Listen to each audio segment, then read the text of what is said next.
Big news 7 की team आज आपको एक और शिक्षक से रूबरू करा रही है। हम जानने की कोशिश करेंगे, जो निरंतर हमारा कार्यक्रम चल रहा है, कि शिक्षक क्यों ऑनलाइन अटेंडेंस आप देख रहे हैं आपका अपना चैनल बिग न्यूज़ 7। मेरे साथ निरंतर बने रहिए, क्योंकि मैं आज आपको जहांगीराबाद के बुलंदशहर बस स्टैंड के पास प्राथमिक विद्यालय रोगन ज्ञान में लाया हूँ। हम वही मुद्दा फिर पुनः उठा रहे हैं। मैंने कल आपसे कहा था कि मैं कल एक और शिक्षक से बात कराऊंगा ऑनलाइन अटेंडेंस और ऑनलाइन पेंशन बहाली को लेकर। क्या कहना है उनका, क्यों ऑनलाइन अटेंडेंस पर इतना बवाल है, क्यों नहीं चाहते कि शिक्षक इस ऑनलाइन अटेंडेंस को कंप्लीट किया जाए, ऑनलाइन अटेंडेंस होनी चाहिए। और हम उनसे यह भी पूछेंगे क्या दिक्कत है और क्या वाकई इसमें संशोधन होने चाहिए जिससे कि ऑनलाइन अटेंडेंस टीचरों की लगे। और पेंशन बहाली सरकार जो नहीं करना चाहती, वो ये शिक्षक जो मांग कर रहा है आंदोलन कर बिना संशोधन के हमें पेंशन बहाली चाहिए। अच्छा, जिस बीच ये आंदोलन कर पा रहे हैं, तो हम ये समझना चाहते हैं कि क्या ये शिक्षा बाधित तो नहीं हो रही हमारे उन नौनिहालों की, उन बच्चों की जो कि देश का नव निर्माण है, कहीं वो शिक्षा बाधित तो नहीं हो रही। इसी को लेकर आज हमारे साथ हम विद्यालय में आए और हम पूछेंगे गुरुजी से कि क्या कहना है उसको इस अटेंडेंस ऑनलाइन वे पेंशन बहाली को लेकर। चलो मेरे साथ, अब मैं उन्हीं से बात कराता हूँ। मेरे साथ हैं रोगन गिरान प्राथमिक विद्यालय से अरविंद कुमार जी। अरविंद जी, हम अपने चैनल में खैर मकदम और स्वागत करते हैं आपका। बहुत बहुत धन्यवाद नाजिम भाई। सबसे पहले तो मैं आपका अपने विद्यालय में आने पर आपका स्वागत करता हूँ, अभिनंदन करता हूँ कि आप मेरे विद्यालय में आए। उसके लिए मेरे ऊपर एक बहुत बड़ी आपकी दृष्टि बनी, इसके लिए बहुत बहुत धन्यवाद। चलिए, शुक्रिया, आपने हमारा इतना मान रखा। अच्छा, सबसे पहले तो हम आपको बधाई देना चाहते हैं, क्योंकि हम आपके स्कूल में आए और आपने एक सुंदर बिल्डिंग जो बनाई थी 2021 में, बाकी बड़ी खूबसूरत बिल्डिंग बनाई। और जो बच्चे इधर उधर बैठते उनके लिए जो आपने एक बैठने का साधन और एक बैठने का जो कमरा खास हम देख रहे हैं, पुताई भी शानदार हुई है, उसके लिए हम बधाई देना चाहते हैं। धन्यवाद नाजिम भाई। अच्छा, अब हम उसी मुद्दे पर आते हैं कि शिक्षक ऑनलाइन अटेंडेंस क्यों नहीं चाहते। नाजिम भाई, ऑनलाइन अटेंडेंस का विरोध कोई नहीं कर रहा है। सरकार से अपनी मांग कर रहे हैं कि हमारी जो व्यवहारिक दिक्कतें हैं उनको दूर करें, और इसलिए इसका विरोध भी कर रहे हैं।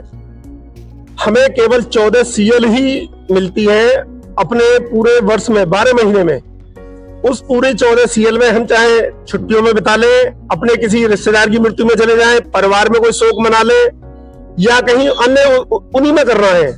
इसके अलावा हमें ना कोई हाफ CL है। हमारे परिवार में कोई कैजुअलिटी हो जाए, रिश्तेदारी में कोई कैजुअलिटी हो जाए, तो हम कैसे जाएंगे। ये व्यवहारिक दिक्कतें हैं। सरकार को हमारी इस बात को मानना चाहिए। अन्य राज्य कर्मचारियों को 30 दिवसीय EL मिलती है, हम लोगों को वो नहीं है। हम ये कह रहे हैं हमारी गर्मियों की छुट्टियों को कैंसिल कर दीजिए आप जी। और उसके अलावा हमें जो ट्रेनिंग करानी है, जो गणना करानी है, जो भी कराना है, हमें उन छुट्टियों में कराएं। हम आने को मना नहीं कर रहे हैं, हमें सरकार वेतन दे रही है और वेतन हम कर लेंगे, पर अन्य की तरह हमें भी तो मिले। हमें कहीं जाना पड़ जाए, आना पड़ जाए, बीच में ही अगर उसमें बीच में जाने का कहीं वो नहीं है, दोनों टाइम अटेंडेंस देनी है आपको ऑनलाइन। जब आएंगे जब भी आएंगे और जाएंगे जब भी जाएंगे। और उसमें समय निर्धारण है कि 7:45 से 8 तक देनी है और 2:15 से 2:30 तक देनी है। गर्मियों में पोर्टल बंद हो जाएगा। उसके बाद पोर्टल बंद हो जाएगा। मैं ये कहना चाहता हूँ, यहाँ मेरे विद्यालय में या किसी और मेरे साथी के विद्यालय में कोई बच्चे के साथ कोई दुर्घटना घटना हो जाए आकस्मिक, चाहता कोई नहीं कि हो, आकस्मिक कोई दुर्घटना हो जाए, तो ऐसी परिस्थिति में अध्यापक उस बच्चे को डॉक्टर के लेके जाए, उसका इलाज कराए, या यहाँ विद्यालय में अटेंडेंस दे। जी। अच्छा, जैसे आपने कहा था कि जो हमें छुट्टियां मिलती हैं जी, इन छुट्टियों में हमसे काम लिया जाए, जो कि अगर जो हमसे इस शिक्षा के समय लिया जाता है जी, आप छुट्टी चाहते हैं कि हमें छुट्टी ना मिले, हमें वो काम लिया जाए। जी जी बिल्कुल। तो ये शिक्षक सब तैयार है इस बात पर? इस बात पर कोई भी मेरा शिक्षक साथी ऐसा नहीं है तैयार नहीं होगा, सब तैयार है।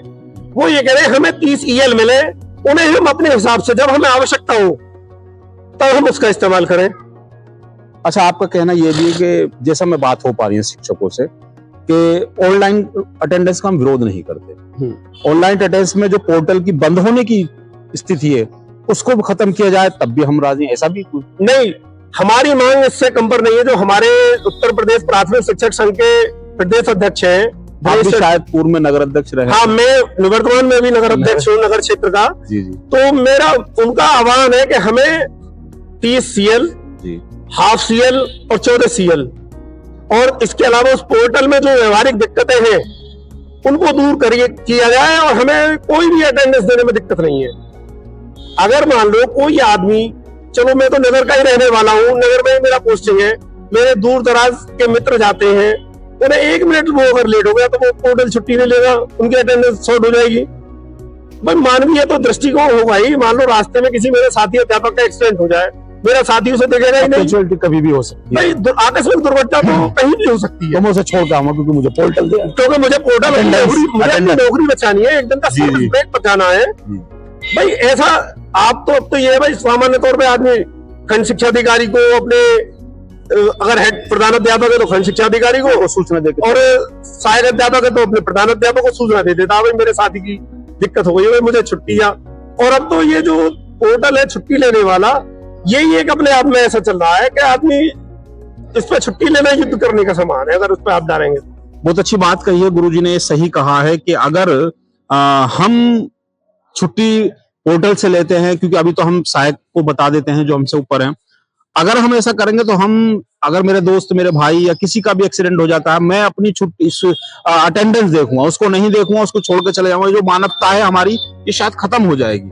फिर हम बच्चों को सिखाएंगे कि मैं एक शिक्षक हूँ, जो मानव का स्वभाव है, मूल स्वभाव है दया करना, फिर मैं वो सिखाऊंगा कैसे, मैं उसके साथ न्याय कैसे कर पाऊंगा नाजिम भाई? आप बिल्कुल सही कहा कि क्योंकि मुझे तो अपना ही देखना है, मुझे तो अपना देखना है, फिर तो मैं विदेशों की तरह सेल्फिश हो जाऊंगा। अच्छा, अब बात हम करेंगे पुरानी पेंशन बहाली को लेकर। इसको क्या होना चाहिए, बहाल होना चाहिए? क्योंकि पुरानी पेंशन कैसे होना है, उन्होंने कहा है कि हम संशोधन के साथ बहाली कर देंगे। पुरानी पेंशन अगर मेरी व्यक्तिगत राय पूछी तो बहाल होनी चाहिए, क्योंकि बुढ़ापा सबके साथ है। आज के इस आधुनिक युग में सब औलादें जो अगली पीढ़ी आ रही है वो अपना ही अपना देख रही है। शायद ही अगर किसी का कोई अपने बुजुर्गों की सेवा कर रहा है तो वो बहुत बड़ी कृपा है उस परमात्मा की, वरना तो अपने आप में ही व्यस्त हो जाते हैं। इसलिए अगर उसके पास पेंशन है तो अपना नौकर रख के अपने आप अपना और अपनी पत्नी का गुजारा कर सकता है। इसलिए पुरानी पेंशन तो होनी ही चाहिए। अच्छा, जैसे वो कह रहे हैं कुछ बदलाव हम करके इसमें कर दें, संशोधन करने की बात आई है कहीं? नाजिम भाई, मेरी एक मांग है, सरकार जो भी बदलाव करे वो हमारे शिक्षक जो यूनियन के पदाधिकारी है, वरिष्ठ प्रदेश स्तर के, उनको बिठा के उसमें जो व्यवहारिक दिक्कतें हैं उनको साथ में ध्यान में रखते हुए करें।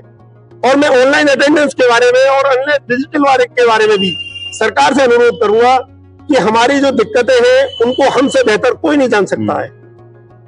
जैसे एक डॉक्टर को ये पता होता है कि इस बीमारी में कौन सी मेडिसिन काम करेगी, इस मर्ज में यही दवा काम, उसी तरह से जो ऑनलाइन व्यवहारिक दिक्कतें हैं, आज जैसे इस समय बारिश का मौसम है, ऐसे में तमाम पेपर में आप लोगों के माध्यम से ही दिखाया जा रहा है कि स्कूल में पानी 8-8 फुट पानी खड़ा है।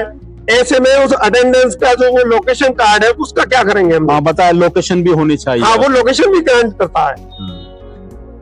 इसका विरोध हम कह रहे हैं, इसमें संशोधन कीजिए आप। विरोध क्यों करेंगे हम? गवर्नमेंट की मंशा है, हम समय से आएंगे, समय से आते हैं और आते रहेंगे। अब तक ऐसा ही चलता है, हमेशा समय से ही आए।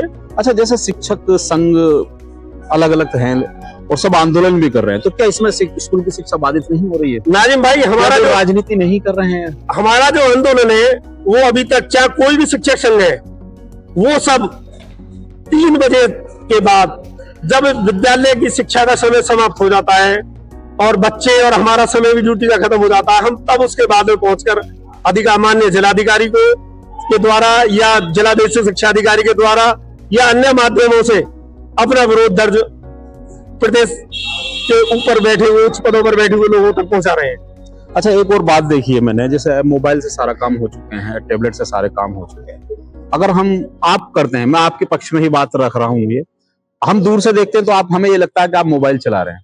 जी नाजिम भाई, सबसे बड़ी व्यवहारिक दिक्कत यही है, यहाँ शहर में फिर भी बाह्य लोगों का कम है इंटरफेरेंस। ग्रामीण क्षेत्र में लोग, ये मैंने कहते हुए सुना है, मेरी रिश्तेदारियां हैं कि मास्टर तो पूरे दिन फोन चलाते रहते हैं।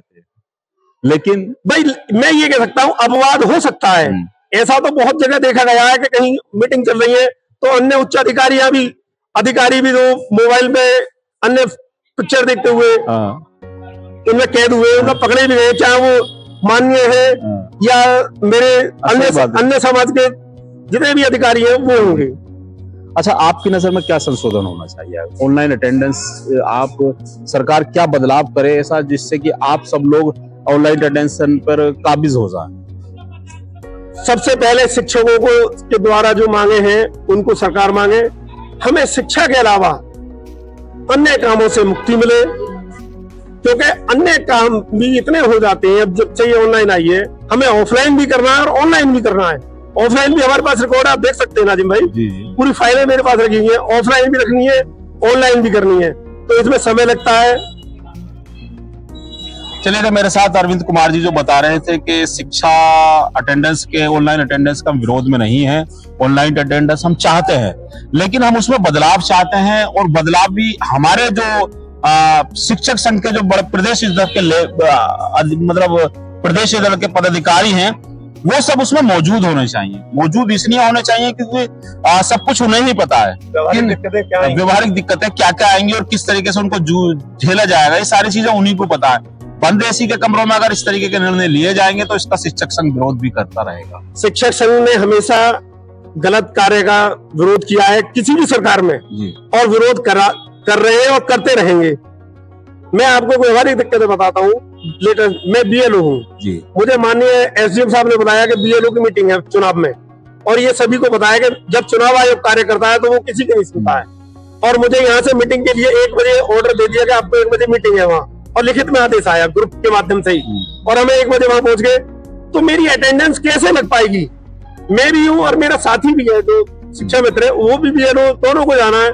अब मुझे आप ये बता दीजिए, कोई भी बता देते हैं इस बात को, अधिकारी भी, उच्च अधिकारी, आप पहुंचाइए बात कि व्यवहारिक दिक्कतें क्या है। बोर्ड परीक्षा में ड्यूटी है, कोई भी चुनाव, कोई भी परीक्षा बिना प्राइमरी अध्यापकों के नहीं हो पाती है। बोर्ड परीक्षाओं में ड्यूटी है, 7 से 10 वो ड्यूटी देने चला गया, वहां वो कैसे लगेगी उसकी हाजिरी? चलिए, थे अरविंद जी जिन्होंने बताया कि अटेंडेंस कैसे बहाली हो सकती है और इसमें क्या संशोधन होने चाहिए, ये भी हमारी बात हुई। और मैं निरंतर इस कार्यक्रम को आपके बीच लेकर आ रहा हूँ। शिक्षकों की आवाज को वहां तक, सरकार तक पहुंचाना चाहते हैं हम कि वो बदलाव चाहते हैं, और बदलाव के लिए वो चाहते हैं कि हमारे प्रदेश लेवल के पदाधिकारी उसमें मौजूद हों, जिससे कि वो जो निर्णय लिए जाए, जो सरकार हमारे ऊपर जो निर्णय बनाए अटेंडेंस को लेकर, और वो उसमें मौजूद हों, जिससे कि उनको परेशानी भी पता चले कि हम किस तरीके से जूझते हैं। तो चले मेरे साथ, हम कल इसी क्रम में आपको एक और शिक्षक से रूबरू कराएंगे। हम चाहते हैं कि आप हमारे चैनल को सब्सक्राइब, लिंक को शेयर जरूर करें, जिससे कि इन शिक्षकों की बात सरकार तक और सरकार के उन नुमाइंदों तक जरूर पहुंचे जहां से निर्णय लिए जाते हैं। नमस्कार, खुदा हाफिज।